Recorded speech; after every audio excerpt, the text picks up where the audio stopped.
Will it piss me off? Doesn't make any difference. No. It's going to piss me off, isn't it?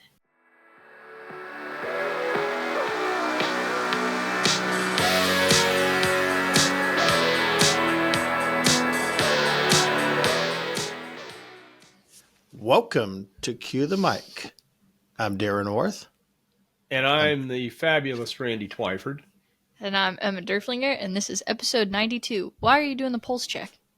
Because you were doing your pulse No, check. I was cracking my neck. It looked like your normal pulse check. No, I haven't done my pulse check since I stopped working at Smokey D's Barbecue. Don't that say something, Darren? Yeah, I haven't well, had to do means my pulse she's check in losing her edge. Maybe. If your pulse isn't pumping, you're not doing it right. You're not humping. If your pulse ain't pumping, you ain't a humping.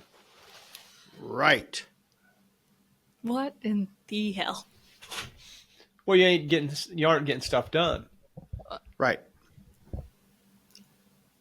Look at that upload. What are you at? He's at 84%. 95, 90, Whoa. 91, 92. I think you're dragging mine down. Mine's only at 97. Randy got some new internet, so they evidently found a way to make the grain bin faster. Yeah, they've tweaked the grain leg, so we're doing faster. So yeah, it's about time. It's only all been doing this podcast for over a year. It's all a scam. I was down yesterday. I was down in Southeast Iowa at the Cheesecake Factory. We were moving stuff in. You gotta say, Cheesecake Kitchen. Cheesecake Factory could confuse people because it's an actual place. It's a factory. It's going to be a factory. There you go. That name is taken. I don't give a shit, Emma. Do you Let think him I care. care?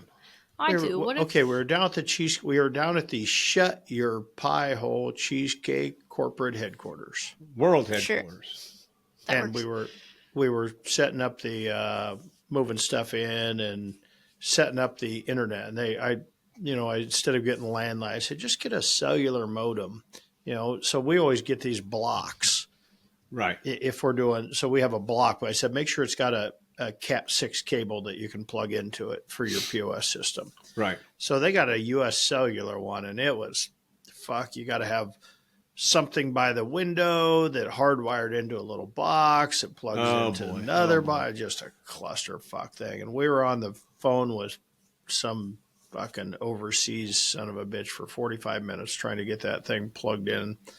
Finally got it all working and up and going. And then, it was just an electronic nightmare. Then I got the node, the ThermalWorks node, and those things, I love them to death, but they hate me for hooking to the internet. And the nodes are where you put the sensors in your walk-in coolers. Right. Mm-hmm. And then you can read them when you go by, but then they have an app, so they will notify you if the cooler goes too high or too low. Right. And so I told her, I said, you got to get these things. And when I set up the one at the Jam, it was, you got to get them tweaked in because it notifies you too much. And I'm like, I don't care about that, whatever. But once you get it tweaked in, it will really notify you when there's a problem. And I said, you need to get these. So she got them. And I bet you I spent an hour and a half trying to get that thing hooked up to Wi-Fi, and it still would not connect to Wi-Fi. Huh. No idea why. I rebooted. I did. I was so pissed off. It's still not hooked up, but oh well. Nonetheless, nothing worse than technology that should be very simple that doesn't do what you want it to do. I agree. 110%. 110%. Technology sucks. That's true. That's true. So what's new and exciting out on Twyford Road there, Randy? Yeah. Well, we've been a little busy. We've had a pretty large Chamber of Commerce after hours, or they call them. It's not an after hours. Hobnobbing? Yeah, kind of a hobnobbing type deal. I forget what the exact name of it was. We did that and introduced Central Illinois to handballs, and that was one of the appetizers. Did mini handballs with a glaze, and that went over really well. Sorry, keep going. I forgot And something I was going to tell you guys. then we did prime rib sliders. Had prime rib sliders. And then we had pecan crusted bacon. And that was a big hit. Okay, let's talk about pecan crusted bacon. It was a spiced pecan crusted bacon. That and sounds I got the delicious. recipe from Pig Beach, Shane McBride. He got the recipe out of his cookbook. And matter of fact, I did a cooking demo on Fox 55, the local Fox affiliate, on Tuesday, showing how to make it, and demoed it on there. So, but it's got allspice, brown sugar. Now I can't remember what the other things, but anyway, you bake the bacon for about 15, 20 minutes, get it about 2/3 done, and then you put the mix of ground up pecans, chopped pecans, brown sugar, allspice, and there's one other ingredient, and I can't remember what it is. Cayenne? And then it's not that. No, I think they're just saying spice is from getting it from the allspice, and it's not really spicy, but that's what they named it, the secret spice pecan crusted bacon. And then you put that mixture on the bacon and then put it back in the oven and cook it for another about 10 minutes. And it really turns out nice. And then let it cool. And we broke those up into thirds so people could snack on those and stuff. And that was a big hit also. So it made it crisp. It made it super crispy so you could snap it? Yes. Yeah. It made it really. But as soon as you got it off, we cooked it on wire racks. As soon as we got them off the wire, got them out of the oven the second time, pulled them off and put them on a sheet pan, and I stuck them out inside the shed so they'd cool down real quick. And so, but yeah, they snapped perfect. Now, I'm probably one of the smartest sumbitches you'll ever meet. By far. So, in the recipe, they say thick bacon. So I went to one of the local meat market, Humphreys, which is my of choice. Go to. And I had them cut the bacon to my measurements, which was too thick because it wouldn't render out all the fat, and it was kind of had the limp dick to it. You couldn't snap it, and just one of those things. It wouldn't get hard, and you couldn't snap it. So we had to go to a thinner bacon, and that worked out fine. So now you got a bunch of thick cut bacon to deal with, or what? Yeah, that we'll do something with. And then besides that was ham balls, prime rib, and the bacon, and then we had chips and stuff to go along with it. Did you do a little horseradish on the side of that prime rib slice? Of course. Of course. Horseradish, and my consultant, Marla, she said, we better take A1 sauce because somebody will want A1 sauce. And about the third person through put A1 sauce on. So, but put those on little brioche buns, slider buns and stuff. So if you go out to our Facebook page and Instagram page, probably this next week, you'll see those on there. They turned out really well. So nice demo and got us some good, some people inquiring about doing caterings and stuff for them that were there at the open house for Ootbox Marketing Company. So, so it was a good deal. We got paid for it, plus we get free publicity. So. And the most important part is now Illinois knows what handballs are. Mm-hmm. Exactly. So the next step for the handballs is we're going to go for the menu size of them. As a side item or as an entree side, the bigger ones. Right. Go to the bigger ones. So that's our next step. So I love handballs. And nobody knew what they were down here. They go, "Oh, are these just meatballs?" No, and we had our little sign up that said handballs. And they're "Oh, handballs! What are handballs?"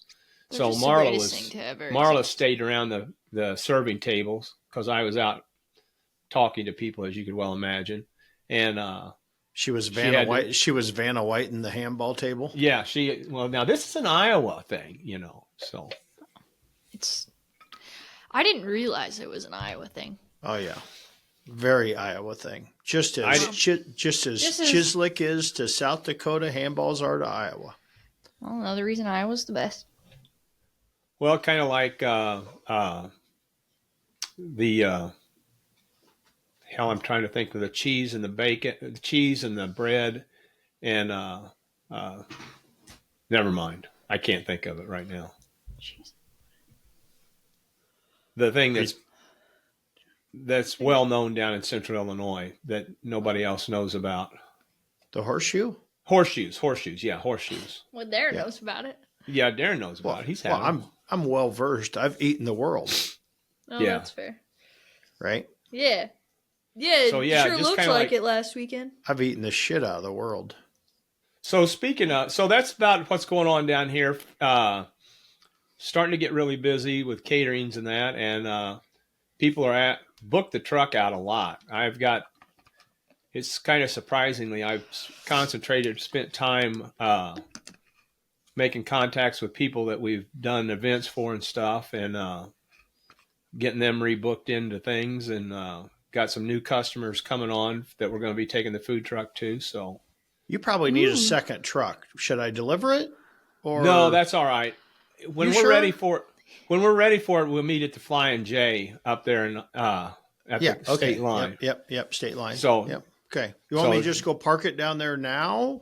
Or Maybe if you park it down there, somebody will steal it, and you'll be money ahead. yeah. Maybe we can let somebody steal it from there. Jesus, Damn, crime in Randy's Italy, cold. Randy. You sleep too. Oh my god. Jesus. Oh my god. You sleep too close to the crack, or what? I got to quit smoking. I'm smoking up to 3 packs a day now, so Jeez. Oh, good lord. I feel like it some days. God, is You this sound gone on forever?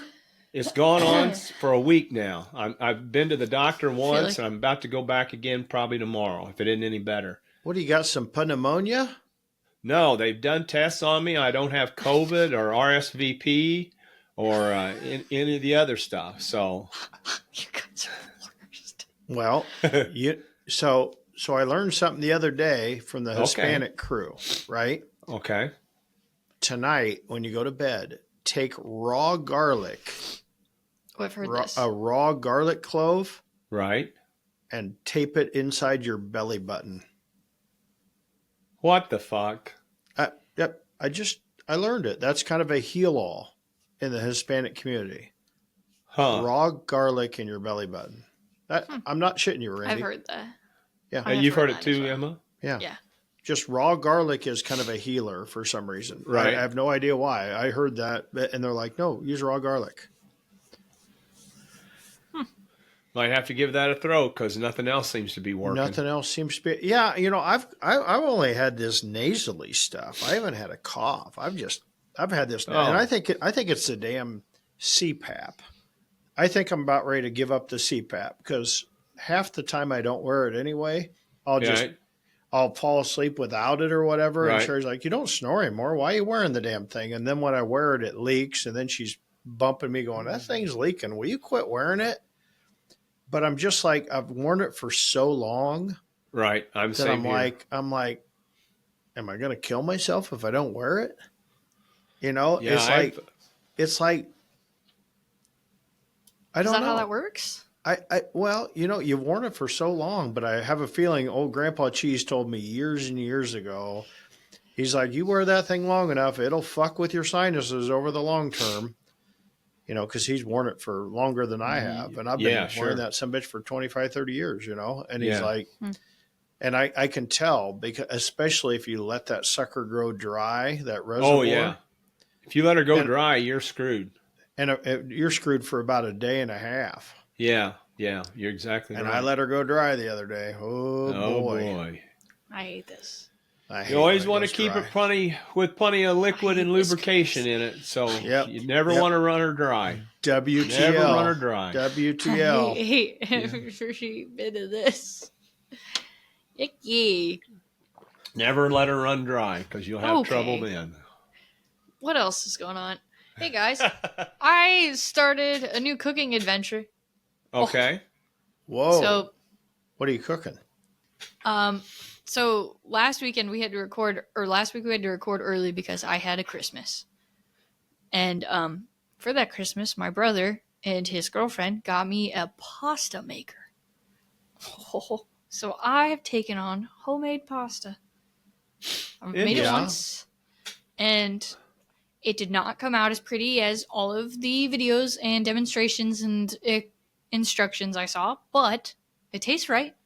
So the pasta maker is the cutter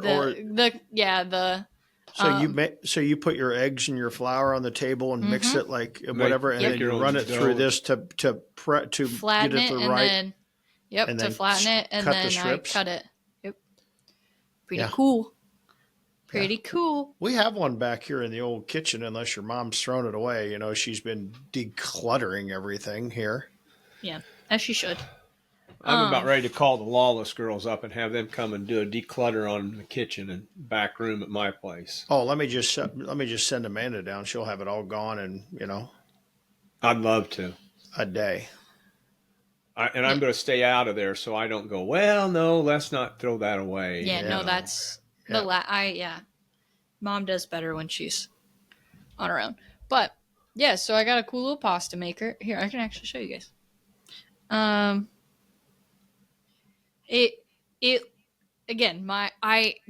used a recipe that I found on Pinterest. I don't think it was the right choice. So I have to try it again with a different recipe because they had me use oil instead of water. And then I feel like it just didn't work right.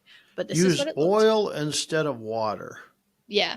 So That's nice. What's wrong with that? Yeah. Well, it just was, I couldn't get it to it was just still kind of clumpy. It wasn't, it was kind of falling apart, and it wasn't as clean as I feel like it should have been, if that makes sense. But it cooked. You know what I would do, Emma, when it comes to that type stuff? This is it with my Parmesan chicken. Can't really see that, but I love that. You know what? Yeah. You know what I would do? I'll tell you what I told your mom this week when we're always talking. You ever get on Reddit? I don't. Okay. I don't. So Reddit has all kinds of Reddits, right? Yeah, and it's a great. So they have. Randy, are you on Reddit? No, I'm not. So Reddit, if I'm looking and doing research, like I was on Reddit a lot when your mom was researching pies and whatever, and if they have a thing called old recipes or whatever, and so they probably got 1 million pasta recipe groups, right? But what I like to do when it comes to anything like that, I find that the farther back you can go and find recipes from 1920s and 30s and 40s, the better. Okay. The farther back and the more simplistic recipe you can go. Yeah. For instance, this week. So there's this Reddit. We were talking about lemon bars. So for years, we've been buying these Sweet Street lemon bars. And when customers buy it, we buy this lemon bar because we've never really found a recipe to make. Well, since we've been on this dessert kick, and that's been a lot of what Amanda's been doing lately, is making all these desserts for the jam. And we've been looking at Second Avenue desserts and what's been selling, what's not. And so I was out on Reddit and I found this group for this lemon bar. And there's this group that has 17 or 18,000 followers. And the whole group is based upon showing pictures of this one recipe for lemon bars. So there's this one recipe for lemon bars, and the whole group is based upon everybody cooking that recipe and giving feedback on this one old school recipe. Really? Yeah. I mean, it's just crazy. And I said, hey, you should try this recipe.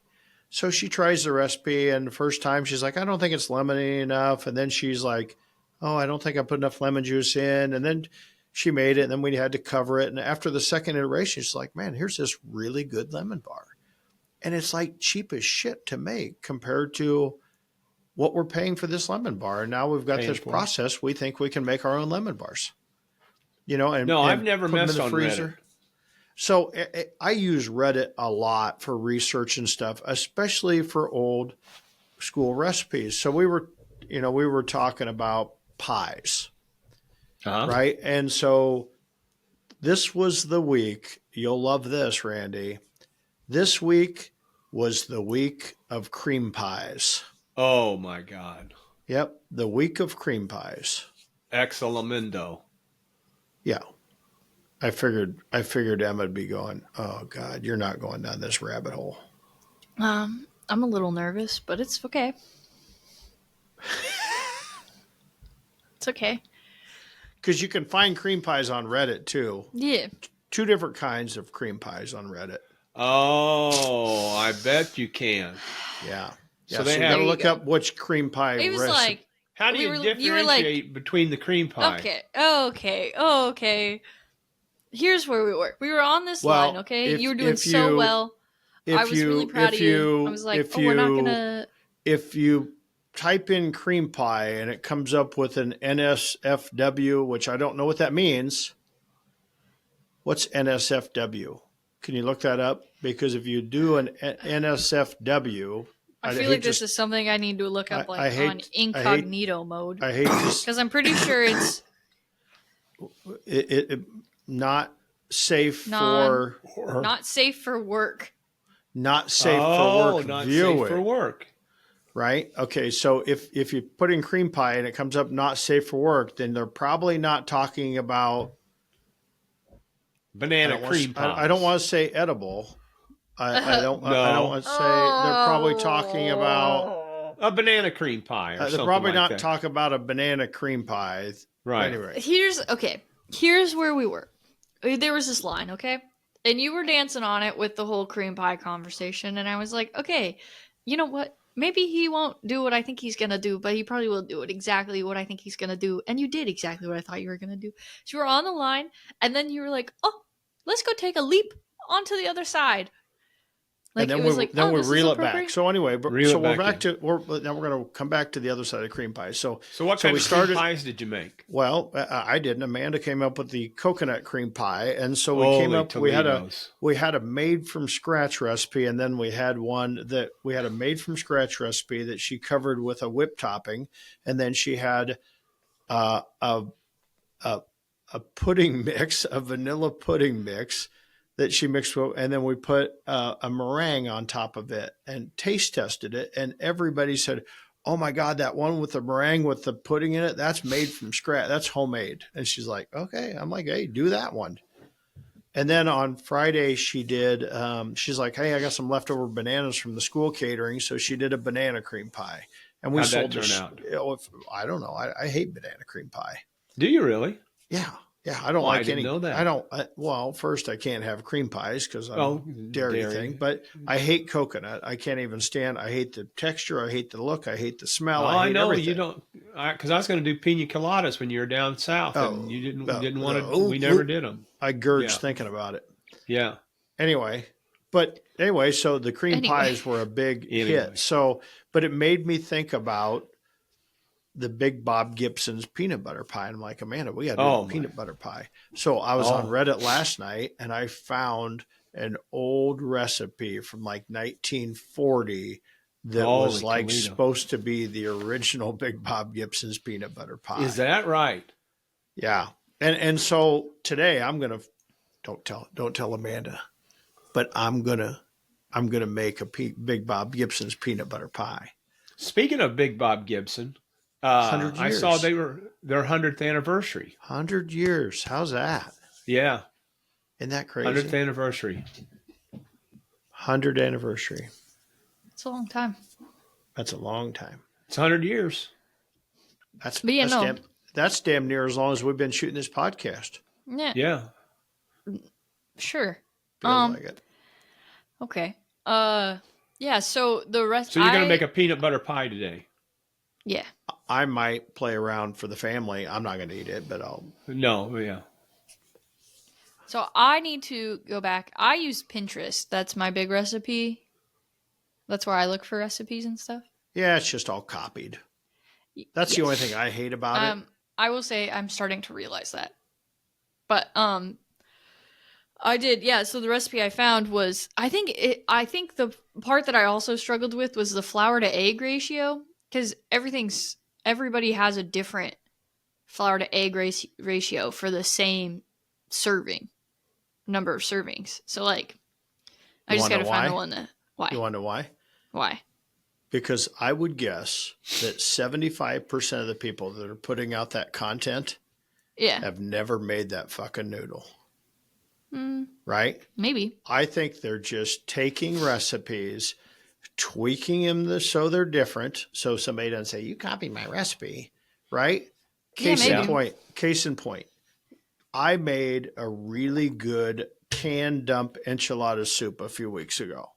Right? I found it on Google and I just wrote down some notes and I found 4 or 5 recipes and I mixed them and it turned out amazing. But dumbass lost and did not write down the recipe. Well, Sherry's like, I'd really like that made again, but I knew she didn't want the black beans. I said, okay, I'll forget the black beans.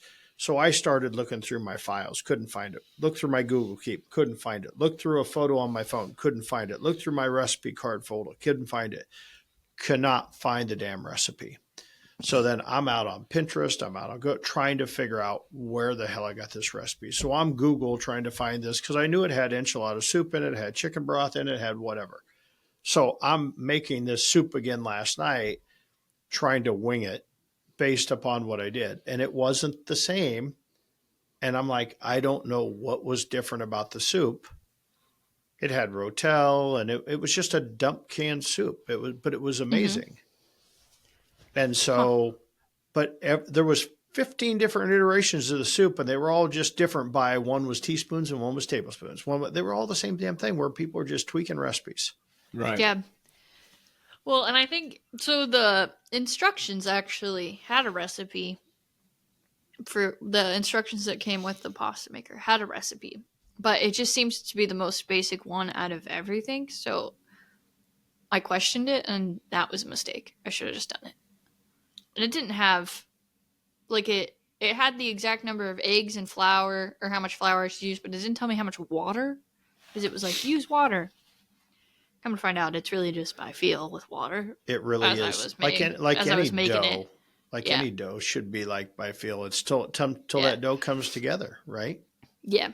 So, I think the recipe I used was not the best one. I mean, it tastes good. They tasted like noodles, pasta noodles, but it just didn't form the way that I think it should have. Everybody's looked so clean, and mine looked like a disaster. And then it was kind of hard to get through the press because it was falling apart. So if it was falling apart, then it probably needed a little bit more water to. Well, make it I got it to form, and it was like, I think it was falling apart because it wasn't. I don't know, because I got it to form and I let it rest. Like I got it into what it needed to be, and then the second I cut it, all hell broke loose. So I don't know. Either way, I gotta try again. Yeah. Go to Reddit and look for old school pasta recipes. I might actually do that. I've had great success going and finding these old school recipes. Yeah. I love going. I thought Reddit was just dirty pictures. No. That too, Randy, but also very useful for a lot of other things. Yeah. Okay. All right. There's a lot of funny, like, am I the asshole stories. We should read some of those sometime. Those are fun. Get your guys' Speaking opinions. of, this is a monumental day today. TikTok's off the board today, so. Yeah, last night. Yeah, I went to open up today just because somebody said something. I went to open up today and they have a message. Yeah, We're I saw off the that line, too. but President Trump says he is working diligently to bring it back when he takes office. Yep. Yeah, we'll see. No, I think it will. I think the economy. Correct me if I'm wrong. Wasn't this originally, like the shutdown originally, his idea? I don't know. I don't know. Was it? I was under the impression it was. Of course, And you then- listen to CNN, so of No, course everything was. I- blamed Is that on station him. still on? No. No. I don't know. It doesn't matter. I don't use it, so I don't. I'm not affected. The only thing I think is the whole China thing, whatever, but it is a huge economical impact for a lot of families and a lot of things, because a lot of people use it With as their a jobs. store as their job.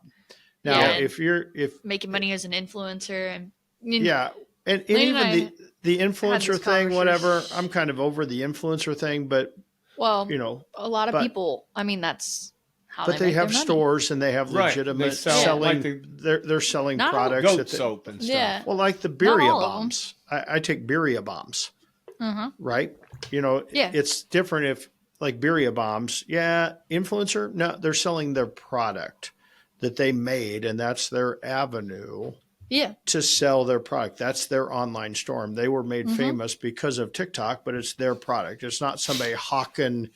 There's that old guy that's always hawking every time nitric oxide and whatever, and just all kinds of different. There's a lot of things. There's a lot of cons for people for this whole shutdown, but we're not going to get into the nitty gritty of that because I feel like it can go astray. I don't want to do that. Right. Too many. So, opinions. Darren, you attended the KCBS Banquet last week. How did that go? Give us it was good. It was recap. good. It was actually one of the better banquets that I've ever attended. Actually, good. It was at the Marriott downtown, which was nice because it was far enough away from the plaza, and maybe because they had so much snow that everybody kind of stayed there. Right. Of course, every night was a social hour in the bar. Right. As it should be. So, I mean, I didn't drink. I didn't have a single drink. But it was don't fun have watching. to drink. It was fun to watch people. It's and crazy. Got to see a lot of people, and they had Jeff and Joy Staney had a mixer over at their County Line Roadhouse or County Line, I think that's the name of it, restaurant on Friday night when we got there.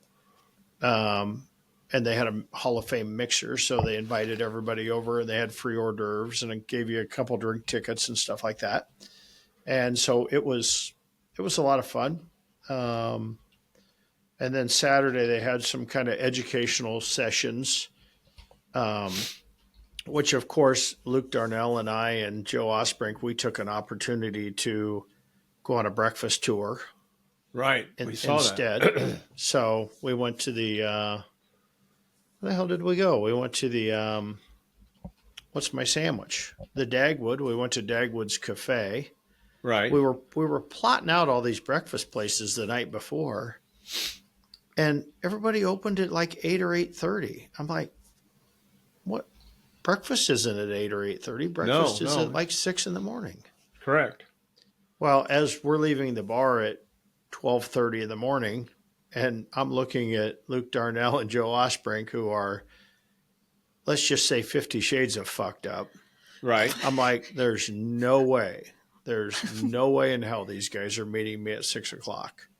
But no way. By God, I'm going to fucking trust that they will. And by God, they were there. They were there? They were there. They maybe didn't look the best, but they were there. That's all that matters. So we went to Dagwood's Cafe. I had a Dagwood sandwich because that's what you do when you go to Dagwood's, which is Texas toast with eggs and ham and sausage and bacon and hash browns, cheese on it. Okay. Great breakfast. Had a great entertaining waitress that we just sat at the front counter, and then we got done. Everybody was pretty full, and I'm like, well, we have to go to another one. They're like, we're full. And I'm like, yeah, well, we have to go to another one. So somebody mentioned City Diner, which was been around since the 1930s or 40s. So we went over to City Diner and now where was that at? Where was that at, Darren? City Diner, right on the north side of downtown. Was it not too far from the old exhibition hall? I don't know where the exhibition hall was, or the Hereford House. Well, that burn, I think. I'm going to Kansas City next weekend. I'm going to start jotting all these places down so I can go check them out. Yeah, so it was just right north of right in between Kansas City and North Kansas City. Okay. We were just right north of downtown. Okay. Anyway, went into the city diner, and so what did I get there? I got something, I can't remember, something pretty simplistic. And then Luke got breakfast tacos and whatever, and it was absolutely horrible. Oh, it was absolutely horrible. Well, everything that came from that place was straight out of Restaurant Depot. Was it down really? to the biscuit was straight out of Restaurant Depot. Luke had some breakfast tacos that had breakfast sausage. It was actually pizza topping from Restaurant Depot, pre-cooked pizza topping in the taco. It was like square cubes. It was like square cubes, looked like dog food. And I'm like, this is an iconic breakfast place, and you're serving dog food sausage? And so I got back, and I was actually talking to Megan Day about that from Burnt Finger that night. And she's like, yeah, you know what happened with a lot of these diners during COVID, they couldn't get a lot of stuff. And so they started going to Restaurant Depot so they could get all their supplies. Right. And some of them just never went back. And it's too bad. That makes wow, sense. you talk about ruined. I mean, I see how this place could be good, but yeah, I mean, even the biscuit, I didn't even expect a homemade biscuit, maybe just a puck that was baked. But I mean, this was like, one of them ones that come on the cardboard sheet. It wasn't even that good. Really? It was horrible. I'll be damned. It was just horrible. I mean, it was not good. So anyway, but we got back, and then as soon as we got back, I had a message about what are you doing for lunch from Sterling, from Big Papa. He had came in, so he wanted to go to an Italian place called the Good Guys Pizzeria, which or Good Guys. It was an Italian place that Jeff Staney's part ownership in. So a bunch of us got together and we said, yeah, we'll go. So we went to this Italian place, and so we ordered a bunch of pizzas, and then we also had sandwiches, and I had a fried mortadella sandwich. Now, what's that? Well, it's an Italian bologna. It's like eating a bologna sandwich. Well, it was thick sliced, and it had an aioli on it. And, oh, man, it was just amazingly good. Good. And then they had these tavern-style pizzas, very thin stuff, and they had a sausage and giardiniera pizza that was like best in show. I bet that is good. That giardiniera on there. Really good. Let's just say for a guy that eats 1,400 calories a day, I ate about 8 days worth of calories in that manner. I mean, it was crazy. It was good. And then we got to the banquet that night.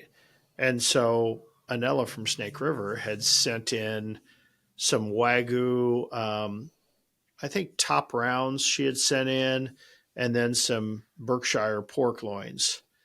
And they had carving stations, and they had given strict instructions on how to cook this stuff. And she was really nervous about the hotel, the Marriott chefs fucking this shit up. And like, do not cook this above this temperature. Do not hold it for more than this long and whatever. Yeah, they fucked it all up. Did they really? Oh, God, it was all well done, and it was horrible. Huh. It was not good.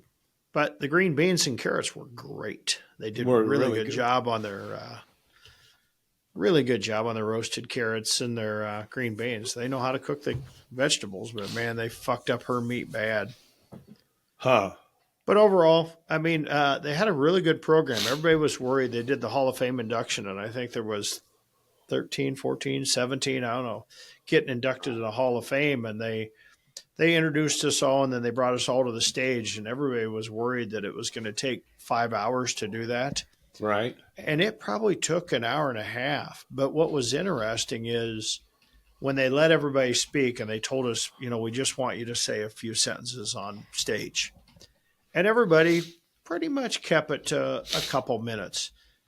But what was interesting is every one of them held the audience with their own unique story. Right. And, some people were celebratory and some people were in tears they were so joyful for the award and whatever. And so it was just an amazing experience. But what I loved more than anything was they really didn't induct me. They inducted our team. Okay. Oh. Right. So it was Yeah. a chance for Sherry and I, because it seems like Darren always gets the induction. Right. But they injected Smoky D's. So Sherry, I'm like, hey, come on. You get to come up on stage too. So it was finally a chance for That's good. her to share in some of the fame too. So that was That's great. sweet. And so when it started off, it was like all the guys from the teams going up. But then when I got on stage and I was like fourth or fifth in line and I took Sherry up, then everybody started taking their wives. Good. So was there a big crowd for the banquet, for the conference? I'm not sure how many people were there. There was probably, I don't know, pretty decent. Good. Pretty decent. It was in a quaint room. I don't know if there was 200 people there, whatever. But Right. I mean, they had some breakout sessions during the day. We were part of one breakout session where the Hall of Famers all sit up and they ask questions and people could ask questions. And we told old stories. It was nice to see old timers like, Q-Ow was there. Right. I saw he was there. Parrot Head was there. Just some old timers that were there. We told a lot of old stories about, Dr. Barbecue's class in Effingham, Illinois. And just all kinds of old stuff. So, and I'm sure Dr. Barbecue was there. No, he was not. He wasn't. No, we talked about him a lot, but he was not there. I'll be damned. No. I would have figured he would have been there. No. He was not. So sounds like it was a good time had by all. Good time. We had a good time. Nice. So, what else is going on? Darren had a good little KCBS stuff. Randy. KCBS. Randy. Food truck. Now it's time to, I think now it's time to bear down. It's that time of year before things get crazy. It's like time to really focus on, working on the system.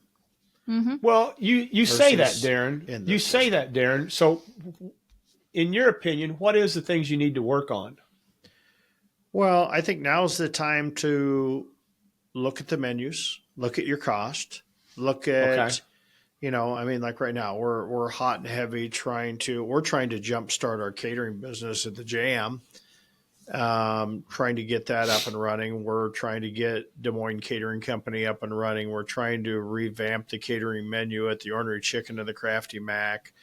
We're trying to look at the barbecue catering menu and say, do we need to make some changes? We haven't made any changes for a long time there, but do we need to introduce a few things? Do we need to introduce, things like the grilled chicken breast or the roasted pork loin or some either different barbecue items or non-barbecue items? And we talk about this year after year, but how do we get some more maybe wedding-friendly items?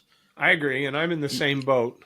Using the same stuff that we stock every day, right?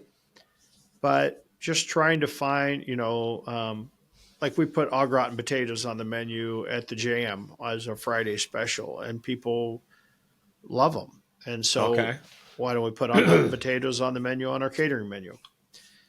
It's just not there, just as a different option, something fresh for people, because we have a lot of customers that cater with us multiple times a week, and just giving them different options. And, just looking overall at that and just, at the same time, where can we cut cost? We know, we hear price of brisket. I hear the next truckload of briskets going up in cost. Right. So if the price of brisket's going up in cost, then we could raise the price of brisket, or we could find some different alternatives. And what are you thinking about that? Well, if you think about pork and chicken are cheap, right? I mean, people still want that beef option, but we can say, hey, beef's going up. We can raise price of brisket, but here's some other option. Here's some more options that are cheaper to hold the price the same level. Sure. Because people are always cost conscious. So I always like to give people that cheaper option. Like when we knew price of pork and everything was going up, that's when we came up with our Saucy D, or we introduced the pork, beans, and coleslaw, the Smoky D special. Right. Because that was a cheap thing. Is, hey, if you're looking for a cheaper, that's always $1 cheaper than our regular catering menu. So if you want chicken and mac and cheese, whatever, that's fine. But if you want a cheap option, pork, beans, coleslaw, no exceptions. Right? That's the cheapest meal that we can produce for you. And you do that on a catering basis? Oh, we do it on a catering. People, that's called the Smoky D Special Buffet, and that's what they get. This is what you get, X. One of our targets that we really have to look at is we have a lot of requests for 10 and 12 person caterings. Right. Well, as you know, when you do a 10 or 12 person catering, the price of that pan, that half pan, is still the same. The price of those tongs are still the same. The price of that bottle of sauce is still the same. All that, the price of that van delivering that catering is still the same. So we're breaking that out. So we're right now in the process of doing that analysis, saying, here, I'm going to take the same catering for 12 people, for 15, for 25, for 35, for 50, and I want to know every single cost down to every Cryovac bag, every piece of foil, everything from A to Z. Sure. What's the cost associated, including the meat and buns and sides and whatever? What's the cost associated with it, and what's the margin? And then how do we solve that? Should we have just a 12-person party pack that's a flat rate? Or should we have segregated pricing saying, hey, from 10 to 15 people is $12.95 a person, and from 15 to 25 is $11.95 a person. A lot of people do that. And scale it up so, everything over, it gets cheaper the more numbers you bring. Sure. Sure. And so Which, make in it fact, more they do. make it more expensive for the lesser caterings. And then when you get up to what's really your profit thing, then that's your target. So anything less, and then when people say, why is it more expensive? Well, the price of a tong to use that it's the same, So if I'm spending $5 in tongs, whether I'm spreading it over, if I'm spreading that over in 10 people, that's, if I got $5 in tongs over 10 people, that's 50 cents a person just in tongs. And just in tongs and spoons and stuff. Right. So it's all that hidden stuff. It's not the meat. The meat's the meat. But it's all the ancillary stuff that goes along with it that has that fixed cost, if you will.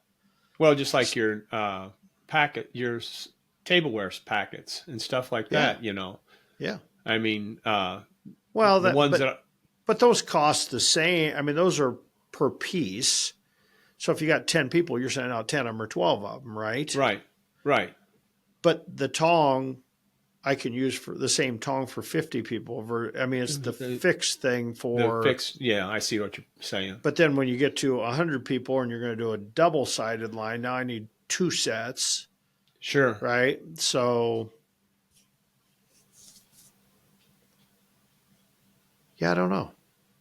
And then constantly look at volume. We are our own worst enemy about volume, about what we send out on caterings. What do you mean by that? Well, we just send out way too much food. I mean, people are asking for more meat, but we send out way too many sides. We send out way too many sides. We always have. We change it, and then we go back, and we send more, and whatever. It's just... How do you get around that? I'm not sure if you start slapping people or if you lock down or what you do, but I don't know if that's and the thing is, if you send out let's say for instance, I'm a strong believer, if you're sending out mac and cheese and potatoes and whatever, you send out 6 ounces. Correct. Right? If I'm sending out beans, what am I sending? Randy, what would you send? 4. You'd send out 4. We send out 6. Yeah, I send out 4 on those. Okay, you send out 4. Now, if you have a 10-person catering, are you still sending 4? Probably. So, because that's what my multiplier is, and my kitchen people, that they go off the worksheets. right. So what happens is you get to the pans and a customer gets a pan Oh, and they I say, see what you're saying. why did I get a bigger pan of mac and a smaller pan of beans? I ordered 2 sides. Right. Well, my answer, if I'm answering, is, well, I didn't tell you that you were getting the same amount of food. I was telling you I was giving you enough people to feed, and people are going to eat more mac than they are beans. It's Sure. just a matter of explaining it to a customer, right? If you get that chance to explain it to them. But 7 times out of 10, you don't get that opportunity to explain that to them, and then they get pissed off and go elsewhere. Right. So what's happened is we've been doing it for so long. And so what happened was we sent 6 and 6, and all of a sudden you change the system, and we send 6 and 4, and they get a different size pan. Well, why do I get now? I'm getting less, Right. and I'm paying the same amount. Why? And then we correct it and we send out more. Right. Exactly. Even though more is too much, more is just enough for them to have leftovers for the next 6 days. Exactly. So I think what's happening is we send out too much size, and people are going, we're not getting enough meat. Well, I think really what's happening is when they order other people's catering, if they have 40 people, they have to order enough for 50. I think what's happening with us, if they have 40 people, they order 35. They just want a little bit more meat, and they have enough for 40. Well, and that's what that's what happens to us. And, you try to figure out, are you really over portioning stuff? And then you talk to the customer and, say they ordered for 40 or you made for 50, but they actually only have 40 people there because other companies, they know they're not going to get as much food. But they just fall into the deal. They can order 10 more, so they can't. Right. So, I mean, I think, and we talked about this before, but I think you have to visibly, I think Emma's bored. No, sorry, my brain. I had a thought that I couldn't lose. But I think you almost have to visibly put it on a plate and show a picture to the customer saying, do you want this amount? Do you want this amount? Do you want this amount? Here's the plate we're going to serve you. What do you want? How many plates of this do you want? I don't care about the number of people you're serving. How many of these plates do you want? Right. Here's what we're going to serve you. Now, this is what we served you, right? Now, if you got hogs that are going to fill up 15 plates, then you better order 15 plates. But here's what we're going to serve you. And that's the misnomer. That's the problem, because it's just cost, or I got to raise my prices up and, make up for it. Per person on a plate type deal. Per person per plate. Per person per plate. Yeah. Well, and that's the other thing you run into is you do a catering for an office, which, bunch of ladies and office workers and stuff like that, and they aren't going to eat as much food as compared to a bunch of farmers. Now right. When we do a lot of ag stuff, and we're coming up on even more ag stuff, and when we do that, we crank our multipliers up a little bit. We may add an extra couple pounds to it just because we know they're going to load up their plates. Do you crank up your price?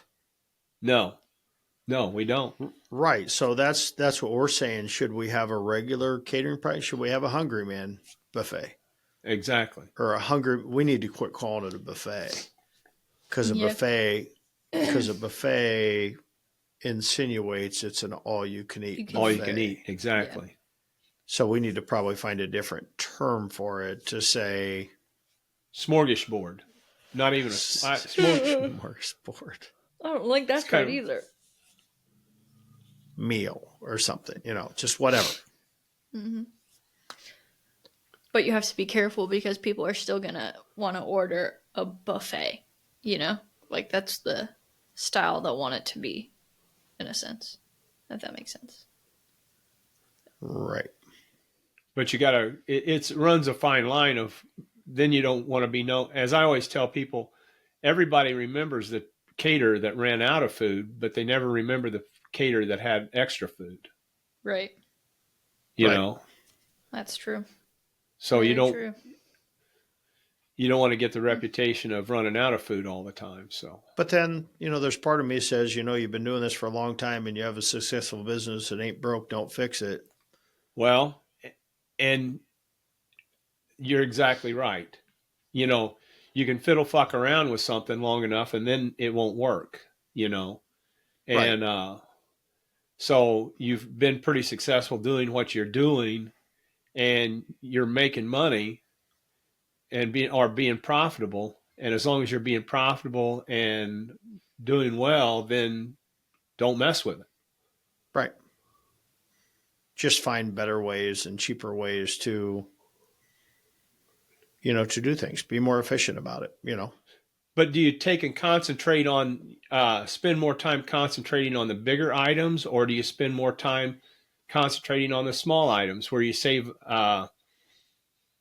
say green beans, you save 10 cents a can, number 10 can. Is that worth messing around with, No, not at all.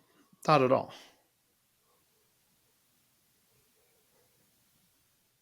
As of on your proteins, it is more important. Yeah. Mm-hmm. Proteins. Yeah, exactly. I think the big thing people, and this may sound a little harebrained, but it's coming from me. So, valid. People forget about the yield that they're getting on their proteins. Okay, you're paying, paying $1.50 for pork butts, but what actually is what's a pound of pork cost you? Cost you $3 plus your rub and cooking expense. So, that's the one thing I think a lot of people forget to figure into stuff is their yield on a lot of things. Yeah, by the way, side note, I was over in Nebraska on Friday. Yeah, I saw the state. I was in Nebraska on Friday and I was Eastern Iowa on Saturday. So Jesus. I saw the entire state of Iowa. But I was over and I stopped at Porky Butts and had a little 2 or 3 hour consult. Right. And he's like, "Do you want anything to eat?" And I'm like, No, I don't. Not your menu's not in my calorie count. And he's like, "Oh, you sure?" "Okay, Blaine, I'll have 1 slice of brisket." So, of course, here they come. 2 slices of brisket, 4 burn ends, a rib, and whatever. Right. And I'm telling you, that fucking guy, for restaurant barbecue, is like the ultimate. I mean, it's just truly amazing. Good stuff. Oh, my God. I did not eat it all. I only had a slice of brisket and 1 burn end and a rib. Mm-hmm. And I put the rest in a to-go container and brought it home. Threw it in the freezer for one of those days that, man, really good stuff. Good. Really good. Good. Really amazing good. Yeah, I went out to Nebraska and picked up my new line of seasonings. Oh, really? Ooh. Yeah, we got the It's My Jam breakfast chorizo and Italian seasoning. Oh, okay. Ooh, that's exciting. Wasn't supposed to be done for another week or 2, and it got done. So now I'm behind the 8 ball on getting that stuff. So it'll get done, and now I got to get it. I got to get the labels done and packaged so that we can start selling said seasoning. Oh, you're going to sell it? Well, yeah, because I had to order so much of it. I'm like, I'll never go through this much in the restaurant. I might as well sell it. So we're going to sell it so that you can take the bottle and add like a couple tablespoons to a pound of pork and make your own chorizo or make your own breakfast sausage. Okay. Cool. Now, are you going to put those directions on the label? Yes. Okay. Or you can add the whole bottle to like 5 or 10 pounds or whatever. I'm not even sure how much will fit in a bottle, but I got to get that done. Right. I got to get my daughter on to designing a label. Right. Yeah. That's exciting. I should have had that done already, but I haven't got around to it. That's all right. I'm a busy guy. Yeah. I'll have time to work on that next week when I Go I'm back in Florida. You're going back to Florida? Good for you. For a month. Ooh. That'll be nice. Yes. Don't tell anybody. Don't tell anybody. Okay. Your secret's safe with us. Yeah, yes. Well, so now we're at the point of where it's normally Randy's segment, but he dropped the ball. Yeah, No I offense, dropped Randy. the ball. I'll take medical leave. Yep. On his acronym of the week. For the acronym of the week, but you dropped it? Yeah, I didn't get anything put together. We're about to cut this segment. Don't. That hurts. I got a backup one. We're just beating a dead horse. I got a backup one in case you need Okay, it. Yeah, let's hear your backup one, Darren. Let's hear it, Darren. Will it piss me off? Doesn't make any difference. No. It's gonna piss me off, isn't it? Why would it piss you off? Because you're kind of notorious for that. All right, let's just quit beating around the bush and go to it. Let's hear it. The acronym, and this goes way back from corporate America. Okay, I'm so scared. HTR. HTR. Hit the road? Nope. I don't know. Hold the rope. Hold the rope. Hold the rope? Hold the rope. I don't get it. You ever heard the word hold the rope? No. So when we used to travel a lot in corporate America, the sales guys, when I was a young rookie operations guy, we'd entertain a lot of customers at night, right? Right. So our sales guys, notorious, we'd go to bars or whatever, and we'd be out, and all of a sudden in a bar, there'd always be a really hot looking chick. Okay. And she'd notoriously be with a not so good looking heavy set gal. Okay. And so the sales guy would go, hey, to one of us operation guys, hey, can one of you guys hold the rope?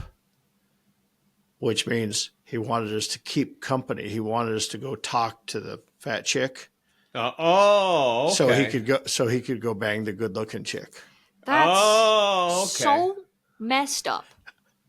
Hold the rope. Yeah, I like that. No, Randy, we don't. Almost like hold the halter, really, should it be? But hold the halter. Yeah, just hold the rope. Could you guys hold the rope?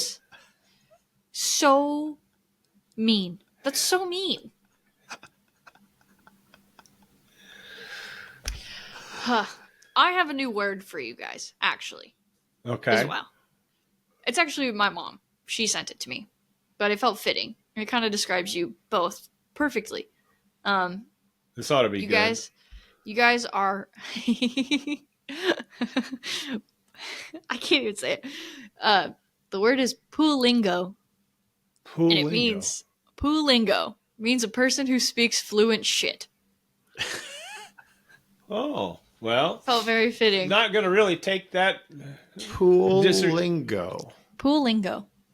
Poolingle. You guys are just full of poolingo. Like you're bilingual? You're poolingle.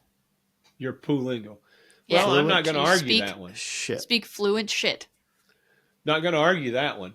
Yeah. We live for that. It's the definition of Randy. Poolingle. No offense. None taken. Compliment accepted. Okay. Exactly. Well, I don't know. You guys got anything else? I don't have anything else, so. No, I suppose better get back to work. I got to go. Somebody stole the damn sewer auger from Smokey D's, so I got to go buy a sewer auger so I can go fucking auger a toilet out. Stole the sewer auger. What? Well, a long time ago, we were always, anytime somebody plug a toilet, so I get up this morning, 4:00. First thing I do, read the manager log. And besides running out of ribs at 7:30 last night, we had a toilet plugged. We tried 4 different plungers and we broke one of them. I'm like, why don't you guys just use the sewer auger? So I bought this really heavy duty sewer auger that you just put down in the toilet and you just, and it works 99% of the time, unless it's a clog that's really deep, right? Right. Why don't you just use the sewer auger? Well, so this morning I came in first thing this morning, and I'm like, go to grab the sewer auger because it's been in the same place for 10 years. Right. No sewer auger. I'm like, who steals the damn sewer auger? Who steals it and like nobody notices? I'm like, where's the sewer auger? We ain't seen it. We'll know. We'll know. I'm gonna get like tracking tags on shit. Yeah. Start Yeah, Apple there you tagging go. everything. You know, I'm just gonna tag shit that's tracking tags so I can figure out where it goes. It's just like every tool. How do you steal a sewer auger and not notice? I'm like, why would you steal a sewer auger? It's bright. It's like 5 foot long, and it's got this bright orange handle, and it always hangs in the same place. Well, I don't think I would have taken it to another location. Well, which location are you going to take it to? The jam. Or if somebody borrowed it.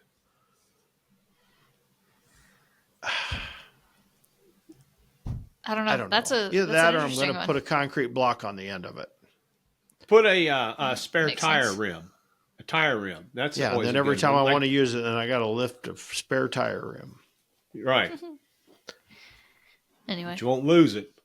Kind of like the key to the bathroom at a gas station. Yeah. God, I hate that so much. Okay. Well, if you guys don't have anything else, I can tell Emma's bored with us now. Yeah. I'm not bored with you guys. Never.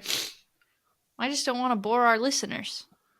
All right. If okay. you guys haven't already, follow us on social media at Cue the Mic Pod, or find us on YouTube. Cue the Mic Podcast. Post videos every Monday. Whatever you do, don't try and find us on TikTok until Tuesday. Yes, till Tuesday afternoon. We haven't really been on TikTok in a minute, but yeah. Anyway, thanks for listening. Hope you guys have a great week. Randy, take it away. Boom! Out of here. Done. Finished. With a cough. I didn't think you were going to get that out of the way, Randy. I didn't think I was either. Okay. I feel like I'm going to catch pneumonia through the screen. Oh, God help you. I hope not. Okay, we'll see you guys next week. Boom. Out of here.